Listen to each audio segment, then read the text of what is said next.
Hello everybody and welcome to another edition of the Anthony Peake Consciousness Hour. One of the things that over the years, or one of the greatest influences on me, was the great English writer Colin Wilson. And I was very saddened to discover that Colin died yesterday, I think it was, after a fairly long illness from what I've heard.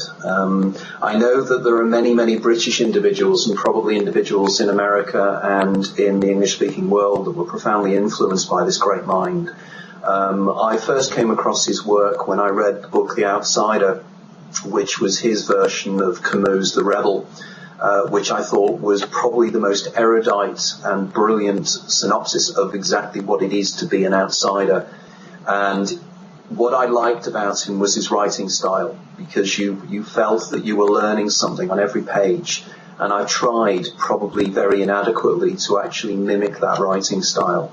I was in contact with Colin when I first started my adventures as a writer, and he was extremely helpful at that time. And indeed, I was delighted when he wrote a review of my first book, when he said that it reminded him of his favourite movie, Groundhog Day. And he considered that my book was like an event on a Big Dipper, which I thought was wonderful. So wherever you are, Colin, your great mysteries that you were interested in throughout your life, you are in a position now of probably being a little bit more aware of those mysteries and exactly whether there is life after death and exactly what state we're in when we go there. But rest in peace, my friend. You influenced an awful lot of us. Okay, more to the game in hand. Many years ago, a friend of mine called Gary Plunkett, who lives in Chester, invited me to do a talk at one of his groups in Chester. And while he was there, he turned around to me and he said, there is a friend of mine called Dr. Manjir Samanta-Laughton who you really need to talk to, because her work is very similar to yours. And in fact, in many ways, the two of you could meet in the middle, in the sense of the way she's doing the cosmology and you're doing the neurology. And I managed to get hold of Manjir's book, Punk Science, which came out back in 2006. In fact, it came out the same year as my first book came out. And I thoroughly enjoyed it when I first read it, and I was very keen to get to know Manjir's work better. Manjir, by background, is a physician. She's a doctor. She's an MD. And her story of how she came to write about the things she does is intriguing in itself. But also her work now, she's a much broader individual than simply her writings. I mean, she's an international lecturer. She travels the world talking about her ideas. And she has the most phenomenal explanatory hypothesis about the nature of reality, which she calls the black hole principle. Now, unlike many hypotheses that we actually have in all the alternate world that we discuss, this is powerful in the sense that some of the things that it's actually predicted will happen have now been scientifically proven to happen, which is fantastic news as well, and very much a vindication of the depths to which Manjir actually goes in terms of her work. So with further ado, I'd like everybody to say hi to Manjir, who is up in Buxton, as I recall, in the northwest of England. Manjir, very welcome. I'm delighted to have you on the show. One of the things that I'd like to start with is in your many interviews, you've mentioned the event that changed your worldview from being a very skeptical, based in science, coming from a long line of doctors and physicians, and very grounded in a materialist worldview. But there was an event that happened to you that changed all that. And I know you've hinted on this in certain interviews, but I'd like to get to know a little bit more of exactly what happened and why. Right, I think, hi Tony, great to see you again. What you're referring to is what is known as a Kundalini experience, and for myself, I didn't know what that was when it happened to me, and I was, as you say, very sceptical.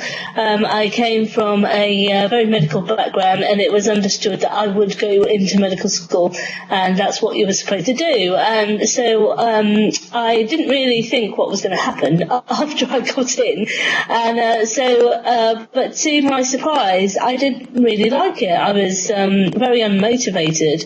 And I think something came in to sort of, when the universe, when it happens like that, something comes in that's exactly right. And you know how when you get to college, you get signed up, you sign yourself up for all sorts of sports teams and this and that. A friend of mine signed me up for a yoga class, and I've been doing Tai Chi to help me through my A-levels. So I thought, well, this will be a nice addition to what I'm already doing.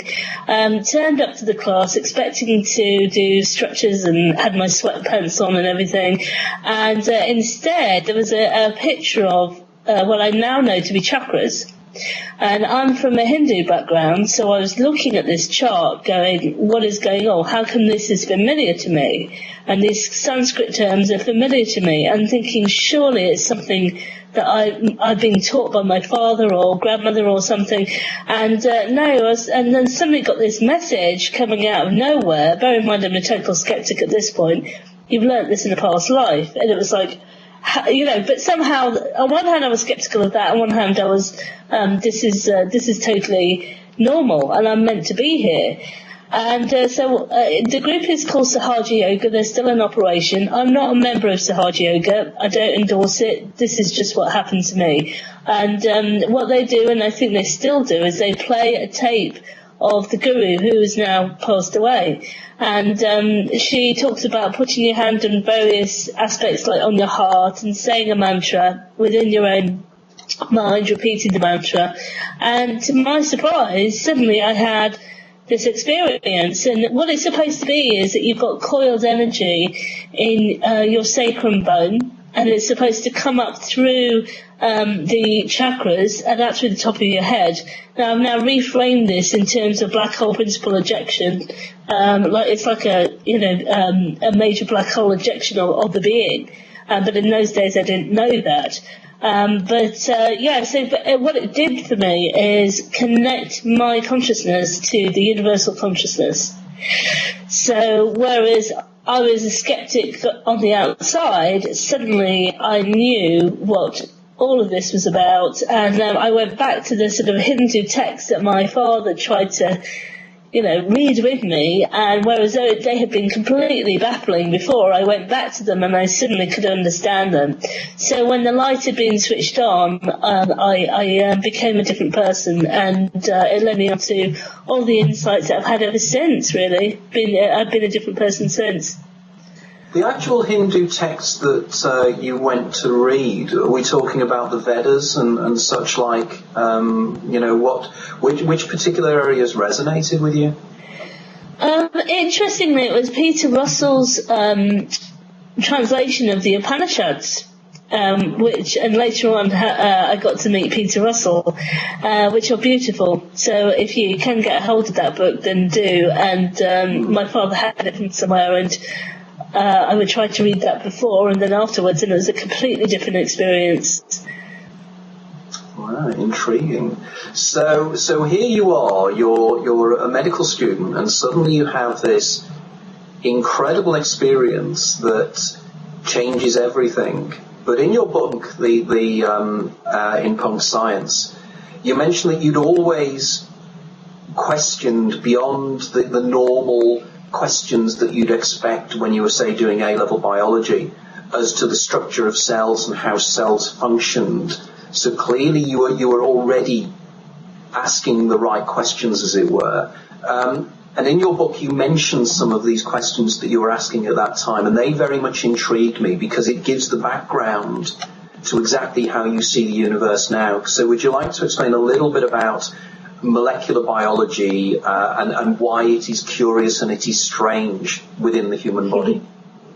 Yeah, I think I always have questions, and I think that's part of why I went into science, because I was seeing people in India worshipping, one religion, and then they were good people, and then the people in England worshipping baby Jesus and what you get taught in sort of children's school in England. And I thought there must be something that's fundamental beyond that, beyond geography and where you happen to be living. So that really was the first thing that put me onto science in general. I wanted to find something that that was fundamental rather than something that was just related on how you're brought up and who you happen to be surrounded by. What was the truth? And so in biology, I used to look at cell division and how all the chromosomes would line up, and of course I was looking down microscopes myself and seeing this sort of chromosomal dance happening, and so I'd be thinking, well, how is it that these molecules, which have no brain in them, it's all the intelligence and structure comes from neuronal impulses, and how is it that they know what to do? How is it they know where to go? And I didn't really get a good answer then, or even in like embryology when I was taught that in medical school, and so I was very disappointed with the sort of answers that I was getting. And so my question in the book is, how did dumb molecules know what to do? And I noticed that Paul Davies, the physicist, asked a very, very similar question. How do stupid atoms know what to do? So, you have to bring it down to, I guess, simple language to really point out some fundamental truths. Yeah, because it's very true, isn't it? Because there is this, because I found when I was at school that some of the questions I was asking, there were no answers to, because particularly in sciences, you just have to take it as fact, that it does this because it does it. Whereas I think more perceptive individuals, not that I consider myself to be any more perceptive than the average, but if you're a slightly deeper thinker, you're wanting to know, well, but why does it do that? There's the why question behind everything that happens. And I recall myself being very, very intrigued as to why certain things happen the way they do. And I know you touch upon it in your book, but it's very much, and I don't know whether you reference it directly by its general term, the cosmic anthropological principle, and the idea that everything within the universe seemed to be hardwired for the evolution of sentient beings and conscious entities right from the first few seconds of the Big Bang. And, why is the world like it is? Why is there matter rather than no matter? And indeed, one of the biggest questions of all is, why have we developed consciousness and self-referential consciousness and altruism? Because all of these things, if you take, the idea of nature red in claw and tooth, and the idea that we're only trying to survive because we're just trying to survive, altruism doesn't fit in. This wanting to care about one's fellow human beings. And one can argue, oh, well, of course, it's DNA protecting itself. In other words, there's a DNA string, and therefore it's the DNA trying to do it. But to me, it's greater than that. And I would imagine that as a doctor, you were being very much forced down this mechanistic, worldview.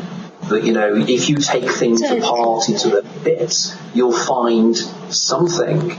But of course, that's not the case. And this is exactly what you then started to do, wasn't it? You started to then question things and follow things through.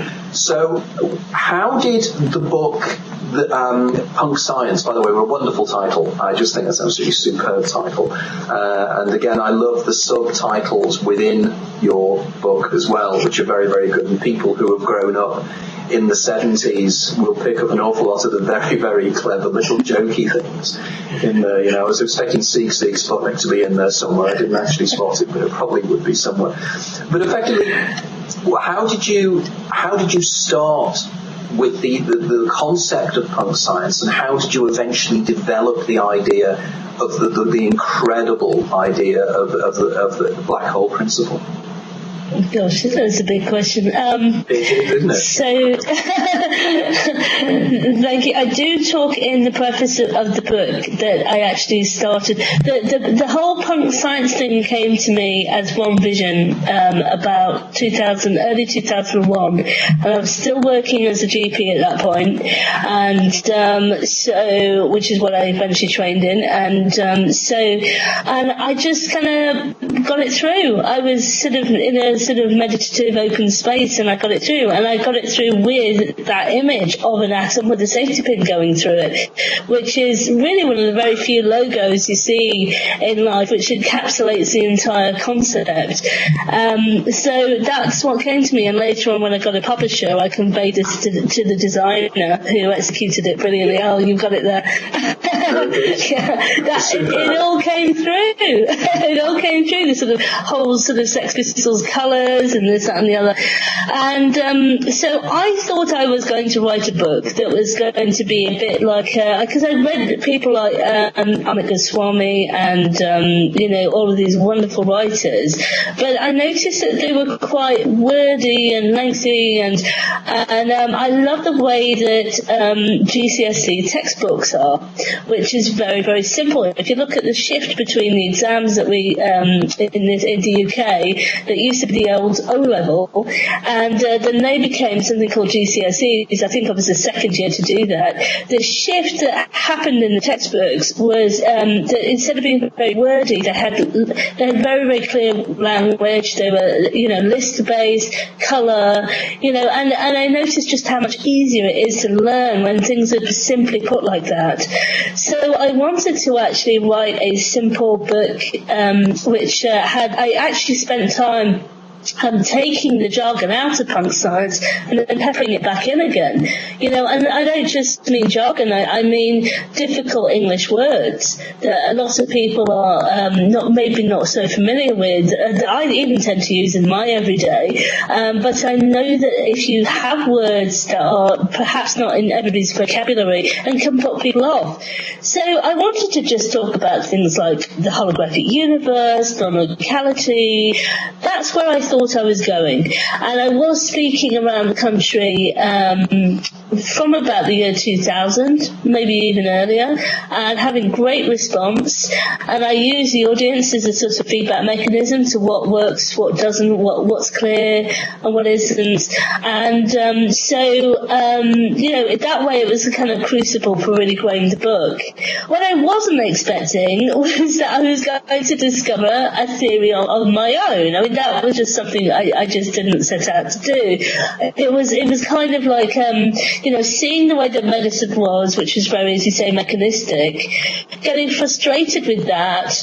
And it was especially while I was doing pediatrics and sort of seeing children who had cancer, who were so young that they had not yet decided on a paradigm. Yet the society was subjecting them to the mechanistic paradigm, and giving them all the sort of very, very toxic cancer therapies that we have now for these children. And I was looking at a particular boy who had leukemia, thinking, my goodness, I know, because by that time I'd trained as a bioenergy therapist, and I thought, I know what success I'm getting from bioenergy, and could it be that we could use things like that in adjunct to the therapies that we've got in orthodox medicine? I wasn't saying throw the baby out with the bathwater. I was thinking, what if we could actually use to complement each other? And I thought the barrier is that most doctors don't understand physics, and they have no idea about quantum theory. It's a completely different world, and their knowledge goes down to the molecule and the lock and key hypothesis, and most doctors' science really ends at that. And they don't understand all the amazing things that are happening in physics, like wave particle duality, string theory, quantum gravity, all of these amazing things which make us question the nature of reality. And they're stuck with that old paradigm, the very Newtonian paradigm. So that was kind of my aim, and I didn't expect to bring through so much. There was always something almost like at the back of my mind, that there was something to do with light, and there was something to do with black holes. And I did come across some people, like a guy in New Mexico, gosh, but his name's just got John Molesky. And I started to go to the Science and Consciousness Conference in New Mexico, which is, I think out of that a lot of things have come out, like Lynn McTaggart's The Fields. I think she visited that conference. What the Bleep, they used to visit that conference, those people. And John Molesky started to talk about light, super light coming out of black holes, and that being the fundamental, and something about that really, really of caught me. There were all sorts of things, Hawking radiation, that led to sort of one really pivotal moment. And that led to the sort of theory that I've now been talking about. Do you want me to go on to that? Or? Yeah, please tell us about the pivotal moment. So there's a lot of things in my life that actually led to me being freed up as well, to having that, like the breakdown of my entire life happened really in 2002. Everything sort of material got completely shaken up, marriage, home, career, everything, to the point where I found myself walking in the woods, the only thing left for me was this scientific work. That's what the universe will do if you have to be on a certain path. So, and that had been my sort of dirty secret for. I'd done that in secret, keeping it away from my medical colleagues, of course, because they'd think I'm completely nutty. And so, indeed, I had a big incident in my life. I write about it in the Genius Groove, my second book. And so it led to this point where I was walking in the woods with my dog and trying to work out why, instead of black holes all being sort of sucking everything in, that the evidence was showing that they were actually giving out loads of radiation. And so I was kind of puzzling on that when I took a break from the walk, and I decided to sit on the branch of a tree, and for some reason, and I don't know if you know a guy called Brian Swim, who's at the California Institute of Integral Studies. Have you heard of him? No. No, I haven't. No, right. Well, I saw a short glimpse of one of his videos, which look amazing. I've not watched the whole thing. Canticle to the Cosmos, and and my healing teacher had come across this video when he'd broken down in Ireland, and a bunch of nuns that he'd gone to get help with his car had given him these videos. Amazing, isn't it? And I just happened to watch a little bit where Brian Swim says, we never tune into the rotation of the planet.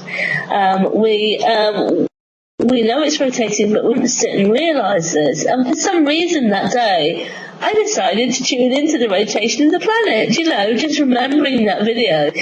And it was that moment that really changed my life, because I suddenly realised that I was totally thrown into, it wasn't so much a vision as my own consciousness mixed with the universal consciousness. And I realised we've got it completely the other way around. Black holes are not just, these destructive things. The radiation's coming out of black holes because black holes are creative. And that's the big sort of insight that I saw. And I saw the way that the particles are coming out of black holes. There's actually light that comes from the centre of a black hole, from the infinite core, the sort of singularity at the core, and it spirals around, sort of slowing down, although those aren't the correct terms, because really we're talking about an outer space and time sort of process, and it gets to the edge of our reality, which is what we call the speed of light. And then at that point, the particle of light, the photon, splits into the matter and the antimatter, the electron and the positron, and that's why we see positrons and electrons coming out of black holes at almost the speed of light. They've only just slowed down to reach our reality.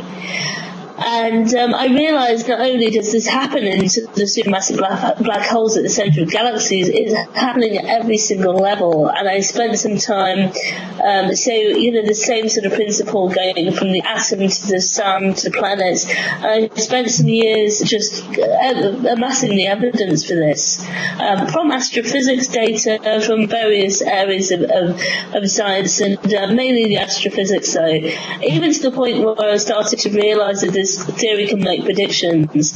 And so when I felt that the evidence had got enough evidence, I went on and it was, well, actually a publisher appeared. When the time is right, this is the sort of thing that happens.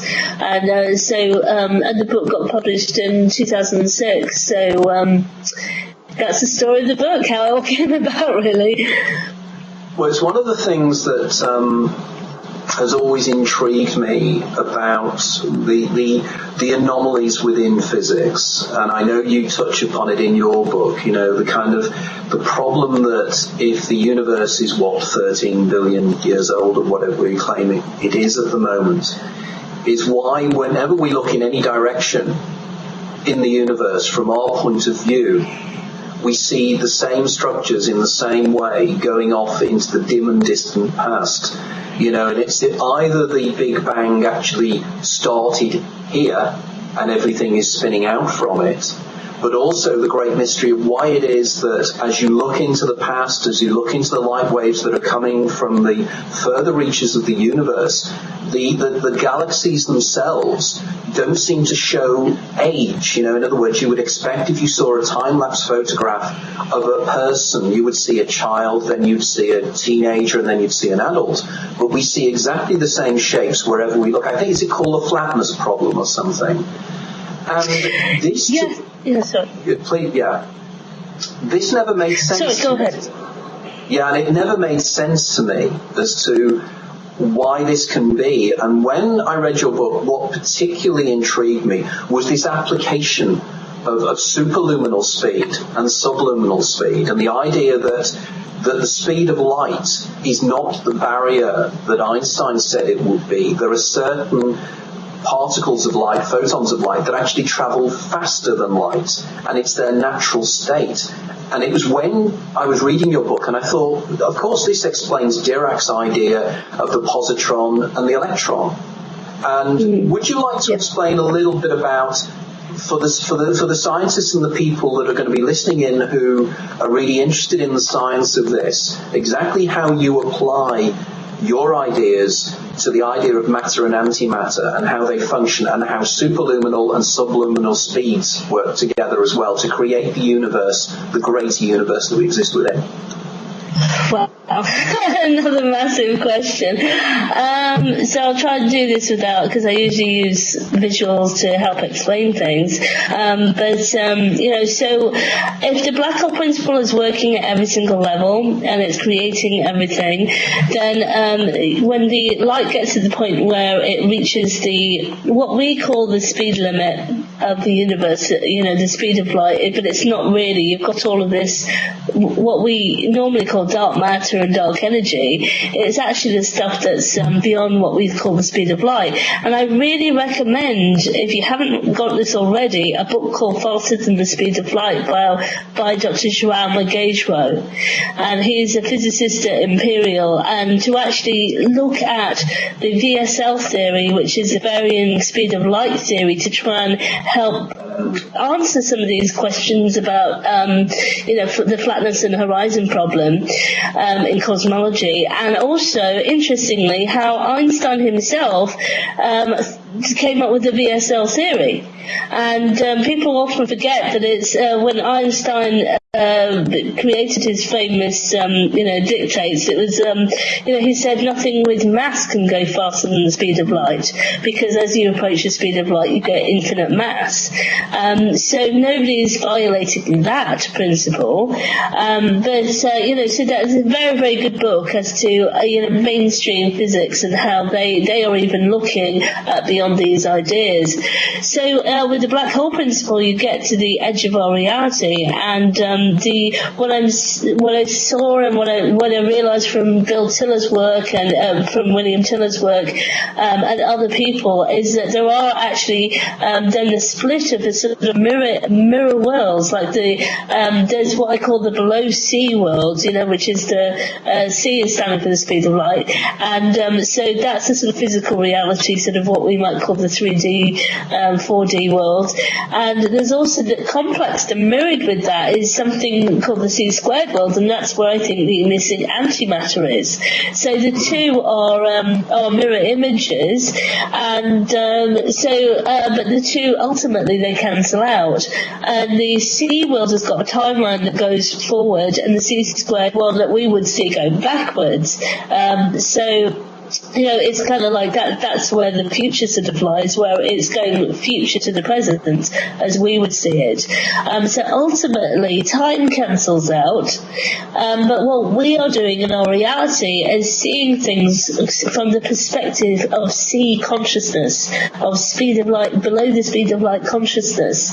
So we see children growing up to adults. We don't see the other way around. We see a timeline, what seems to be a forward timeline, and it helps to really reconcile why it is that relativity says that there's no time, and yet we see a sort of passage of time, because when you get the sort of three zones, the C squared and then beyond, into the timeless, you've got the timeless and you've got the timelines at the same time, and it's almost like light is playing a game, playing a game of disguise and splitting itself into apparent opposite charges, when all along it's like you've quoted David Bohm, it's frozen light. So that's where that comes in. Yeah. So and when you take it down to sort of Dirac's work and this idea that the electron jumps and you've got you're left with this positron hole and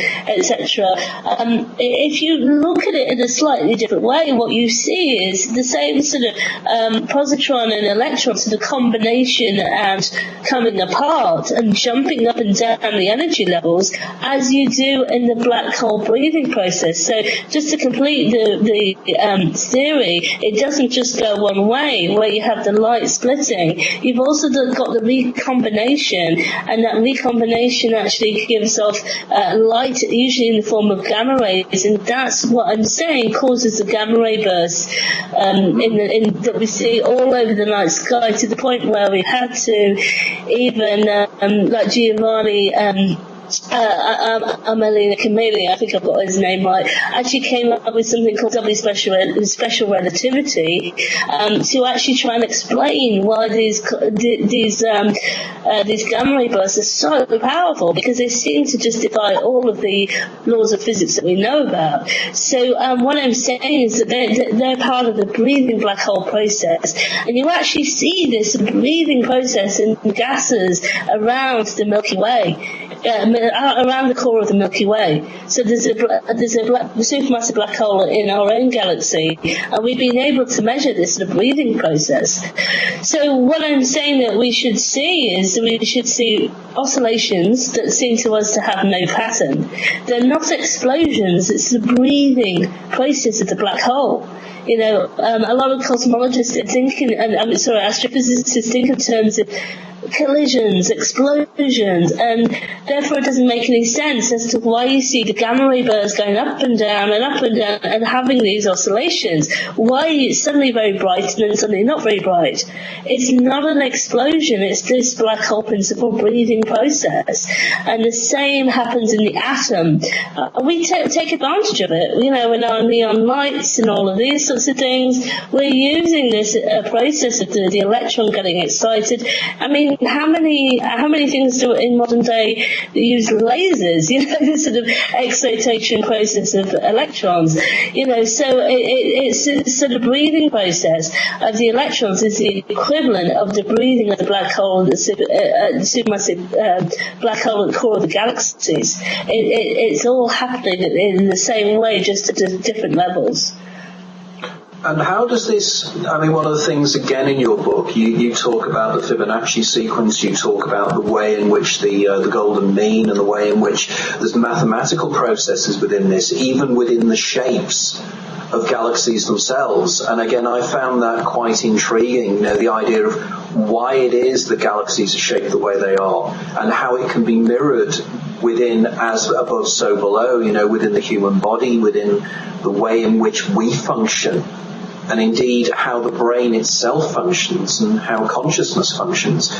And it seems to me that what you're doing is you're coming towards a very, very powerful total explanation for the observed phenomenon we see, because, I mean, gamma ray bursts always used to intrigue me, you know, because I came from the classical school, you know, a black hole is something, the gravitational pull is so powerful that the escape velocity is the speed of light, and therefore light can't escape and everything is sucked into it. But of course don't you have the Schwarzschild radius, you have all these kind of areas around that suggests that this is actually a creative thing. It's not a destructive thing. It's more powerful than that. And I know when I was surprised when I started reading some of the material of Stephen Hawking, when he was talking about the universe actually being full of micro black holes, and that black holes are everywhere. They're not just huge, massive things.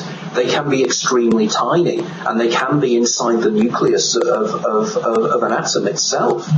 You know, in which case, this then brings us down to a topic that I've been very keen to talk to you about, because it's an area we're both interested in, is the vacuum, the quantum vacuum, quantum energy, and the idea of the Akashic field, the Akashic record itself. So would you like to talk about how that then relates into your hypothesis as well? Well, it gives a kind of wider view of things like the quantum vacuum.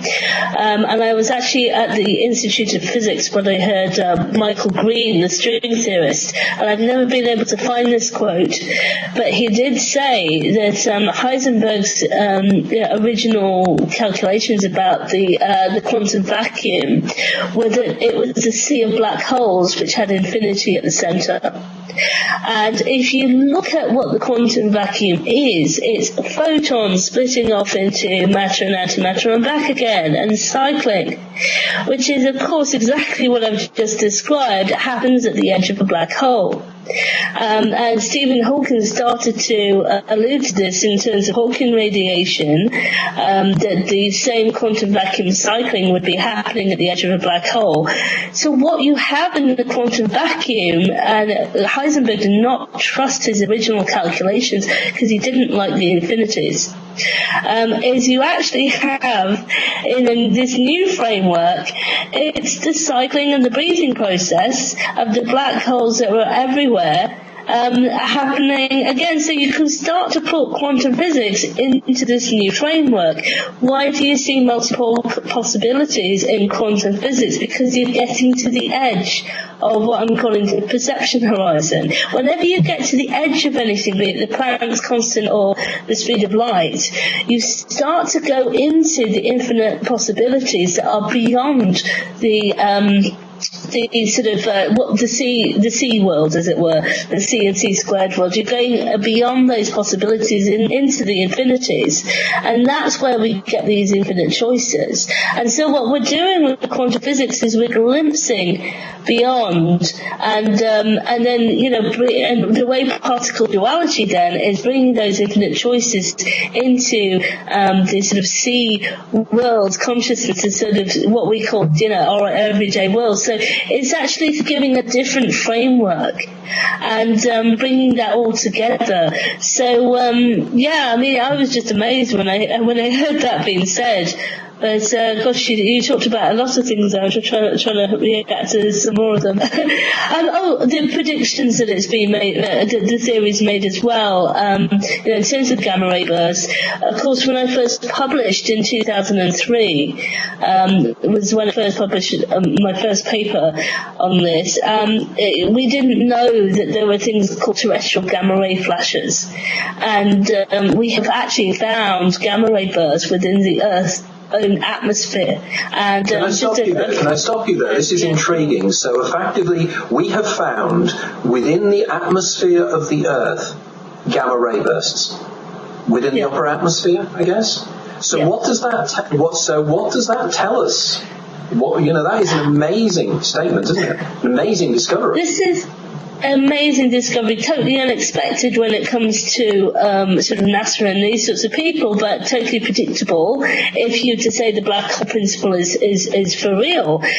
So we have these, they're called gamma ray flashes, the TGFs, terrestrial gamma ray flashes in the Earth's upper atmosphere. They're associated with lightning and thunderstorms. And of course, what do you have in lightning? You have very, very fast moving electrons. And the current explanation for what lightning is that it's charge that builds up in clouds. Now, people have tried to measure this, and when they do measure the charge in clouds, there ain't enough. And so, it'd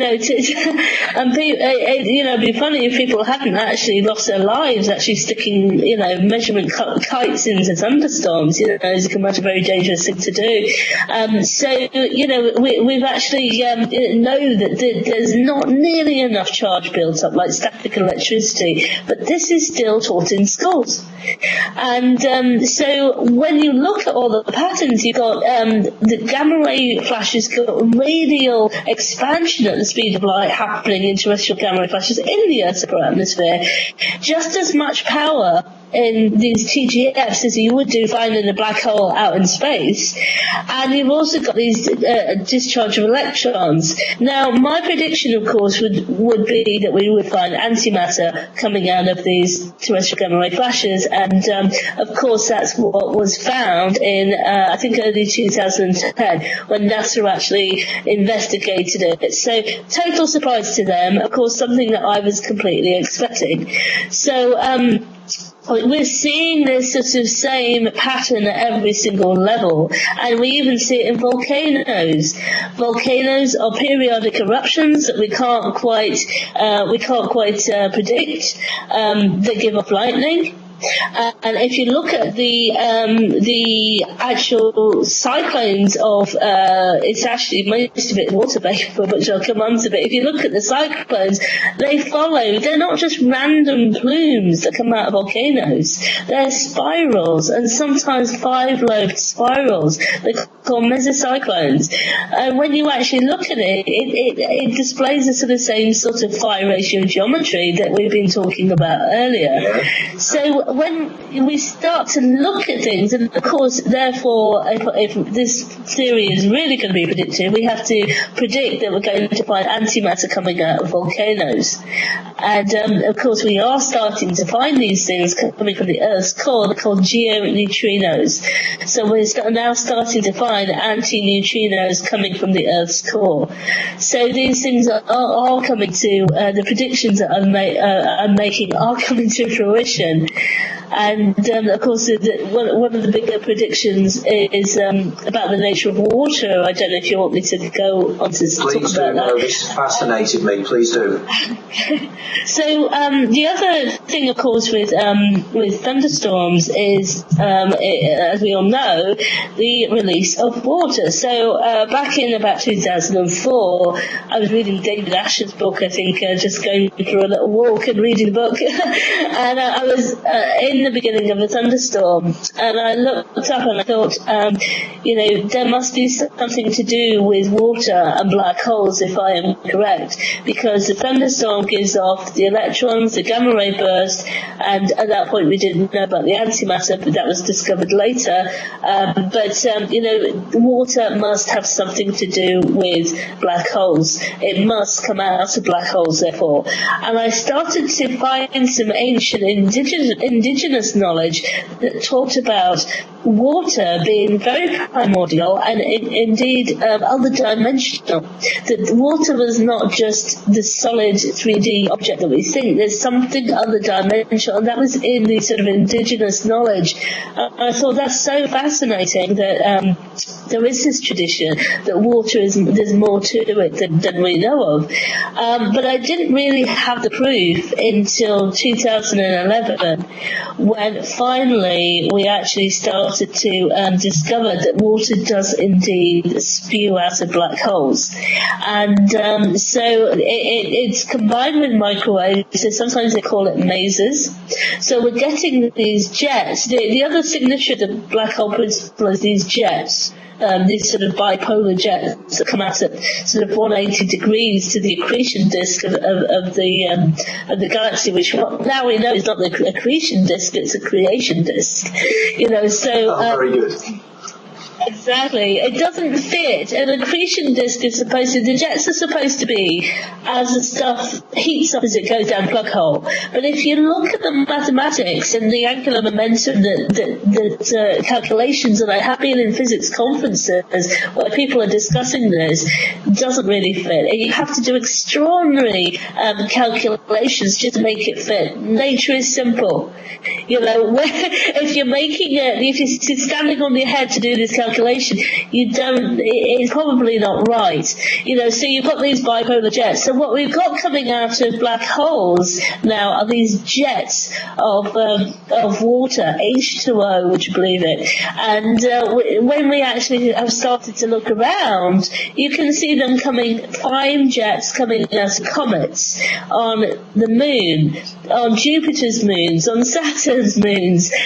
Everywhere we're looking now, where we thought that water was quite rare, we're actually getting water just coming at many, many different levels. And I live in a place called Buxton where it's well known that water comes out of the ground, and it's quite warm. You can actually go to the centre of town, get it for free, it's just given out for free, and it is really quite warm when it comes out. Where is that energy coming from? If the Earth is also showing these black hole principle features, then that's what I'm saying is that's where the mystery of where Earth's oceans come from. It's actually the central black hole of the Earth, which is giving off these antineutrinos, these volcanoes, earthquakes, everything, and the water. So it's solving the mystery, which people really don't know why there's so much water on the Earth.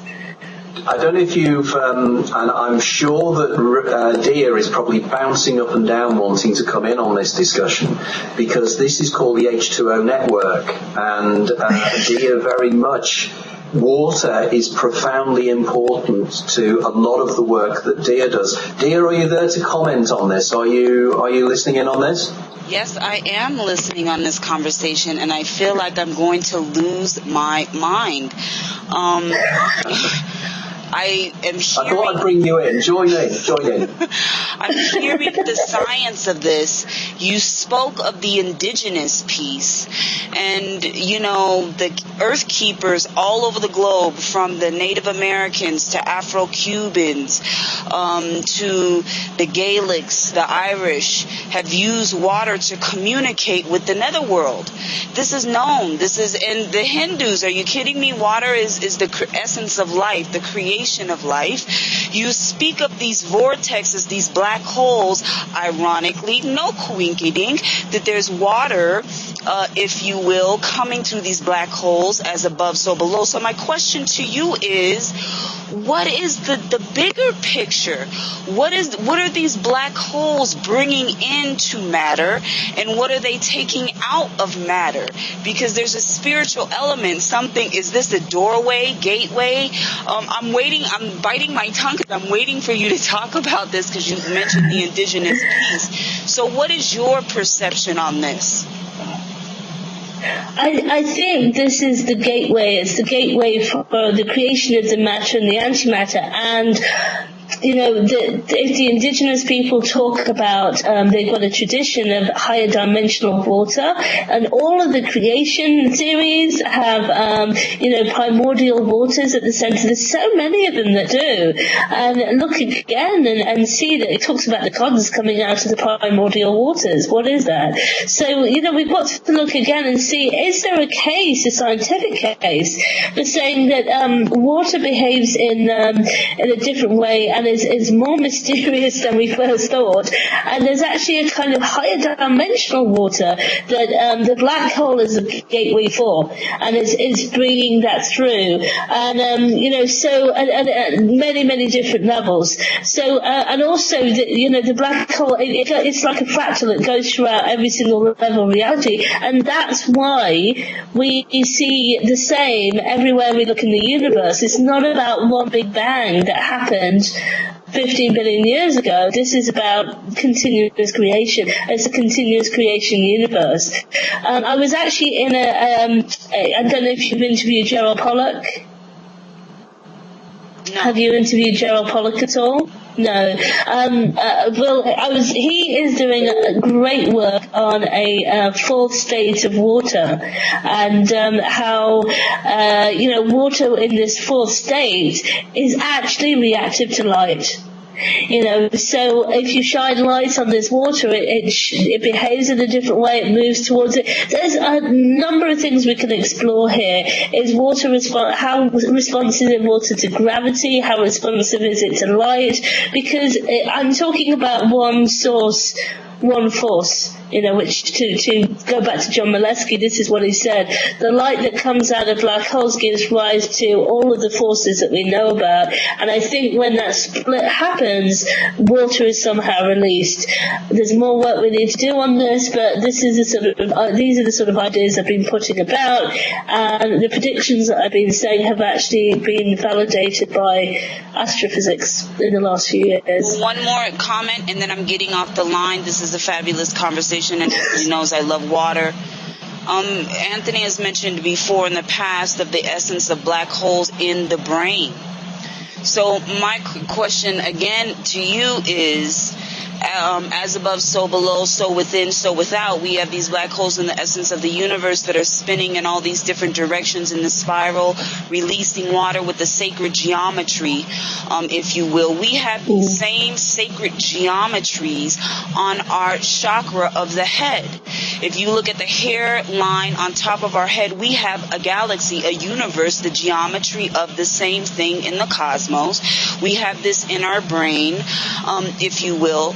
So do you perceive that this energy that is being sent out in the universe through these black holes can connect with the black holes in our brain and the sacred geometry of that black hole in the brain to open up people's consciousness to where they are able to have precognitive experiences, lucid dreaming, and all of these essences of weirdness in consciousness? Absolutely, it's exactly what you said. And the way that I see it is that all of the breathing processes that are going throughout the black holes, throughout everywhere, everything is connected. And when something breathes one way, something else breathes another way, and there's no, everything is in push and pull. It's not exactly like this happens and then that happens. Everything is in this breathing kind of balance, and there's nothing that stays static. The change is, just as the ancients have told us, change is all there is. Taoism and everything. That's all there is. So it's just happening at every single level. So with the brain, when you there's some research to show that things like epilepsy increase during coronal mass ejections, that sort of thing. And so what is a coronal mass ejection? Well, if you look, you have antimatter-matter cycling coming off these streams that are coming off off the sun. So in our own star, you're seeing these processes happen. By the way, in terms of the sun, recently we discovered we've got the chemistry of the sun completely wrong, which has led scientists to say we've got the way the sun works completely wrong. So it opens it up to go, well, what we do see is black hole principal behavior. You're seeing these periodic ejections that are coming from these sunspots. And so again, you've got black holes on black holes. Now, everything is connected. So interestingly, this study shows there's a correlation between that and epilepsy. And if you think of what you see in epilepsy, you see a sudden discharge of electrons within the brain. Now, I'm wondering if this is, this is a nidus of a black hole in the actual brain itself, and you're actually getting the discharge as you would in any sort of black hole process. And having been in A&E, an emergency doctor, and spend time with people who have just had a fit or a fitting, you do see many people who go into a strange state, describe what's known as an aura, and so people are in this interesting state, and they can have all sorts of experiences which I don't think has been studied well enough. So it could be that this is something going on where it's an interdimensional process, where the black hole is the gateway to higher dimensions, as I've described, which are beyond the speed of light, and what it can do is create a relationship between those dimensions and this one, and wherever that's expressed. So and maybe it's the water that's making the connection, the communication highway, the water in our brain and the water in these black holes. Maybe that's like the conduit highway to connect with another world and to break into the Akashic records. I know from an indigenous standpoint, when we do mediumship, water is the essence of the process, the ritual, in order to commune with the other side of reality. So this is very profound. I have to get off the line, because when you talk about the essence of water, there's a reason why our brain is suspended in water. The essence of life in our body is suspended in water, with all of these sacred geometries and universes within universes. It's very profound, but let me get off the line. I send you so much love. This is such an intriguing conversation, and thank you, Anthony, for letting me express myself, because you know me too well. I was sweating like crazy. I knew it. I absolutely knew you would be. One of the things that, from your conversation there, what my next project is going to be, I'm in negotiations with a publisher at the moment about writing a book on temporal lobe epilepsy and temporal lobe auras and everything else. And as you know, in my books, I touch upon it in most of my writings because it's something that has intrigued me for many, many years. And I was also reminded when you were describing there about the structures and the water and the reactions with the Akashic field and everything else, that this is another application or another way of getting round all the major problems that people have with the Penrose-Hamerhoff orchestrated reduction problem of the idea, when Max Tegmark turned around and said, well, it can't possibly happen within the brain because the temperatures are too high, and therefore you can't have a collapsible wave function within the brain because of it's too wet and it's too hot. But effectively, if we're talking that possibly the attunement, for want of a better term, is a relationship between inner black holes, sort of the Stephen Hawking micro black holes, and the microtubules or the intratrabecular structures within the brain. We've got a new idea here as to how information, bonian information, can be drawn up from the Akashic field, and I'm reminded here of the work of Irvin Laszlo, and I know you cite Irvin in your work, and the way in which Irvin's Akashic field, Akashic record, can work within this. So we have huge resonations here. And it's one of the things I put a posting on Facebook a couple of days ago, where I was getting rather frustrated with an awful lot of my fellow writers in this field, because we're all working in silos, and we should be working together.